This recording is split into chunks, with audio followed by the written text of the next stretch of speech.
Alright, my friends, a little bit of prep here for the week ahead. So, shall be an interesting one as always. Before we get jumping in though, I will be doing my first webinar here with Simpler this coming Wednesday at 7 p.m. Central. So if y'all would like to register for the webinar, I'll put the link here in the description of this video.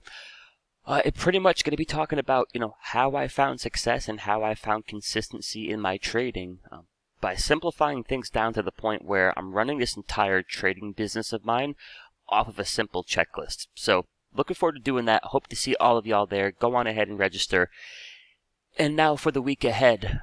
This market is incredibly bullish and incredibly extended. So, let's look at the S&P 500 first. Daily squeezes firing to the upside. So, we are up here at +3 ATR.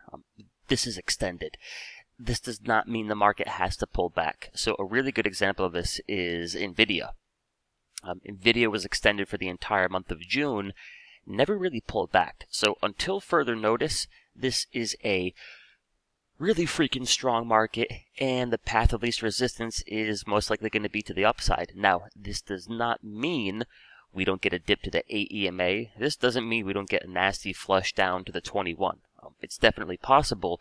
But for the time being, the path of least resistance is certainly to the upside. So, position size appropriately up here. I think the one thing you don't want to do is, take huge position sizes up here at these extensions, because then the pullback can really hurt.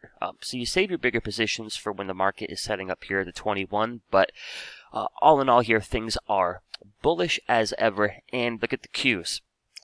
Again, Qs are up here at +3 ATR, so they could dip to the 8, they could dump to the 21. I think unlikely, certainly possible. But check out the weekly chart here. So this is what leads me to believe we might not get a healthy retracement down to the 21, and instead we might just continue to rally. Beautiful weekly squeeze finally fires long last week, and the rule of thumb is once a squeeze fires, you're looking for 5 to 10 bars of momentum in that given direction. So with a weekly squeeze, you're looking for 5 to 10 plus weeks of momentum. So that could certainly lead towards more upside. And the poster child here is NVIDIA. So again, NVIDIA's extended for literally the entire month of June, never even dips. Reason being is it's firing this giant weekly squeeze. So there's nothing quite as powerful as a weekly squeeze, and once that releases all that energy, you're probably not going to get your dip to the 21 until the weekly squeeze runs out of energy. So as I'm looking at the Qs here, yes, we are at +3 ATR on the daily chart, so we are extended. We could pull back. I do think path of least resistance is going to be to the upside, as Google, Amazon, Facebook, etc. Heads into earnings here because of this big whopping weekly squeeze. So, one thing I think is really important as a trader is we're not going to make a living fighting the squeeze. So, yeah, your daily chart's extended. You're not probably going to have much luck trying to short the Qs here with the weekly squeeze firing long. So I do think as far as bullish opportunity, that's where my focus is going to be. And don't get me wrong, a dip to the 8, a dump to the 21, I would welcome that with open arms. I don't think all that likely, but the market's going to do what it wants to do. So as far as tech stocks here, I think Google is probably the best looking chart in this entire market.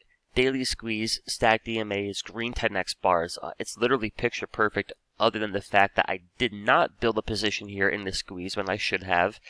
And now we're up here at +2 to +3 ATR. So keep in mind, as goes the Qs, goes Google.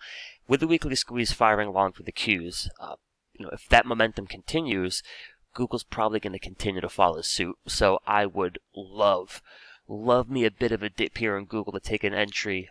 And we'll see if we get the dip, but I think that is just picture perfect there. And now you got Amazon. So Amazon's daily chart, not as clean. We don't have a squeeze here. We're up here at +2. What is really clean for Amazon is this weekly squeeze. And if you've been following my videos for the last 5 or 6 months here, I've been loving this weekly squeeze. I've taken a handful of trades looking for this thing to finally break out here. All of them were profitable trades because I'm selling put credit spreads. However, we never really got the move. So the structure here is perfect. stacked EMAs, green 10x bars, histogram is positive, so I do think with the weekly squeeze in the Qs, and then equally as good looking of a weekly squeeze here on Amazon, it could be go time. It could finally be go time, and this weekly squeeze has lasted for 7 months, so could be go time here. So with earnings coming up for Amazon on the 29th, what I would like to do here, and I can't stress enough how much I would appreciate a dip tomorrow morning. But what I would be looking for here is you got earnings on the 29th. I would be looking for July 23rd expiration. Try to play the move into earnings. See if that weekly squeeze can get something popping here. And I would like an at-the-money put credit spread. So, depending where we open tomorrow, that could be something like a short strike at 35.10.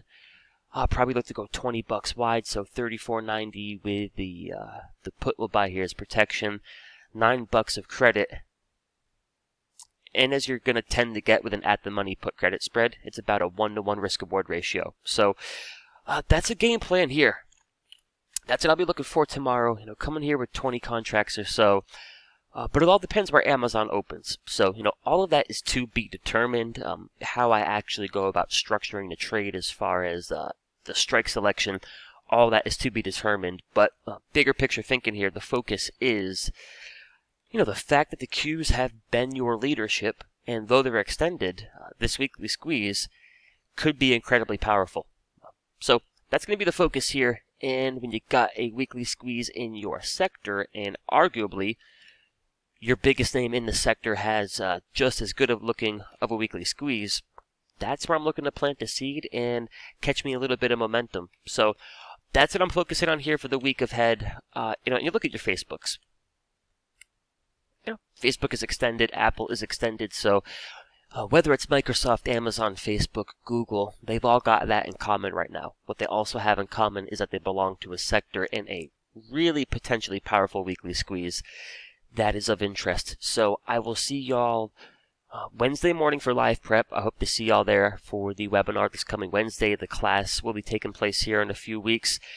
All kinds of exciting stuff. So the big question here for the month of July is it finally go time for the Amazon weekly squeeze? If it is, come hell or high water, I want to take advantage of it. So I hope you enjoyed the long holiday weekend. I hope you spent some time with family. If you haven't already, go on ahead and hit subscribe, and I'll talk to you guys this week. Be safe.